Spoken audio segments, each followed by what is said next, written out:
हवेत BRT रोडवरील रक्षक चौकातील उड्डाणपुलावरून राजकीय वातावरण तापण्यास सुरुवात झाली आहे.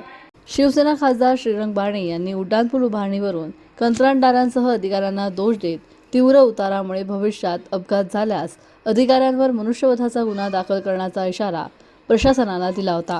आता यावरून प्रभाग क्रमांक 26 भाजपच्या नगरसेविका आरती चोंधी यांनी खासदार बारणे यांच्यावर जोरदार पलटवार केला. पाहूयात त्या यावेळी काय म्हणाल्यात. रक्षक चौक येथे ऑक्टोबर 2024 मध्ये या सबवेचं आणि पुलाचं काम चालू झालेले आहे. या कामाची निविदा 19 कोटींची आहे. माननीय आमदार शंकरभाऊ जगताप यांच्याबरोबर प्रभागातील कार्यकर्ते व आम्ही वेळोवेळी या पुलाची काम चालू असताना पाहणी केली.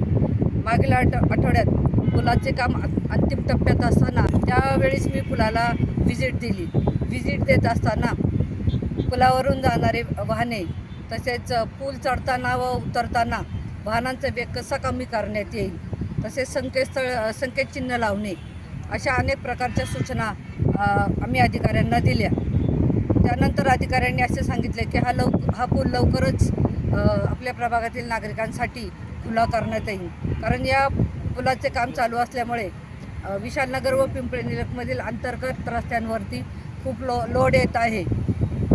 त्यानंतर दुसऱ्या दिवशी खासदार साहेबांची बातमी वाचली की ह्या पुलाचा तीव्र उतार असल्यामुळे अपघाताला निमंत्रण देणारे आहे. तर माझे असे म्हणणे आहे की त्यांनी काम 2 वर्ष पुलाचे काम चालू होते, तर त्यावेळेस त्यांनी या पुलाला व्हिजिट का दिली नाही किंवा त्यावेळेस त्यांनी का सूचना दिल्या नाहीत. आपल्या पिंपरी चिंचवड महानगरपालिकेच्या अधिकाऱ्यांनी अनेक पूल पिंपरी चिंचवडमध्ये बांधलेले आहेत, तर त्याप्रमाणे हा सुद्धा पुलाचं काम त्यांनी व्यवस्थित केलेलं आहे. हिंजवडीकडे जाणारा नागरिक माझ्या प्रभागातून बराच आहे. आपण पाहतो की वाकडला सबवेलगत वारंवार वाहतूक कोंडी असते, त्यामुळे नागरिकांना वाहतुकीला सामोरं जावं लागतं. तर त्याकडे त्यांनी लक्ष द्यावे असे मला वाटते.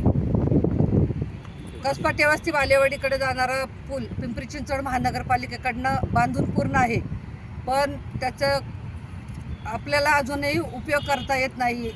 तर त्याप्रमाणे ह्या पुलाचे होऊ नये असे मला वाटते. लवकरच या पुलाचे काम पूर्ण होऊन माननीय आमदार शंकरभाऊ जगताप व सर्व इतर मान्यवरांच्या उपस्थितीत हा पूल नागरिकांसाठी खुला करण्यात येईल. प्रतिनिधी कर्मभूमी न्यूज, पिंपरी चिंचवड.